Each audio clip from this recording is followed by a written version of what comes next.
This stage, Brian Hernandez will ride Mystic Dan and Torpedo Anna. Yes.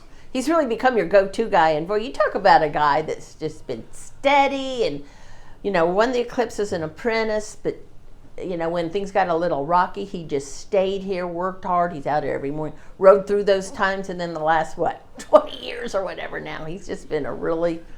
He's a consummate professional.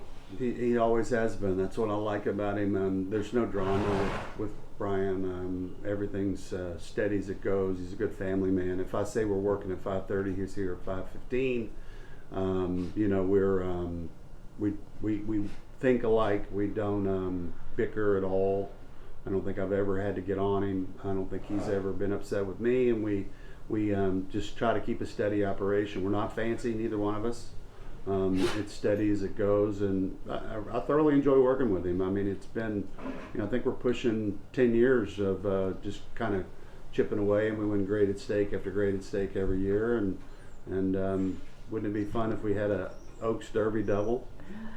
Yeah, and it sounds like you can be really candid with him. He can be honest about maybe if he wished he'd done something different in a race, or if he thinks there's something with the horse, and you can be honest with him too. I assume saying, maybe you should have thought about, and there's, like you said, no drama. There's no, you all can just be horseman to horseman, straight talk. When it goes right, great. When it doesn't, he might come back and say, I might even say, well, that didn't look like that went wrong. He said, yeah, got stopped twice and couldn't get through, and whatever the dynamic was. But, that's information that I can use for the next race. And it's a game of failure. We all know that. One of the keys is that he's really good at helping us develop our young horses.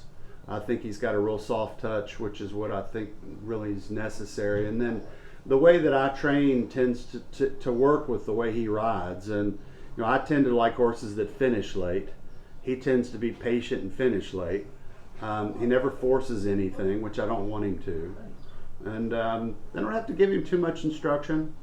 I think it's mostly, it's a trust situation where I trust what he does. And if I send a horse over there that's short, he'll tell me about it. But usually we're pretty much on the same page. The key on learning about any horse is having consistency, continuity. Don't make the same mistake twice with the same horse.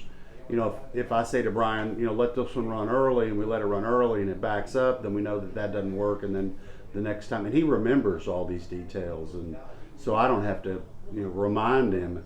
And then when you're changing riders on a regular basis, I think it upsets the process when you're changing and you're switching.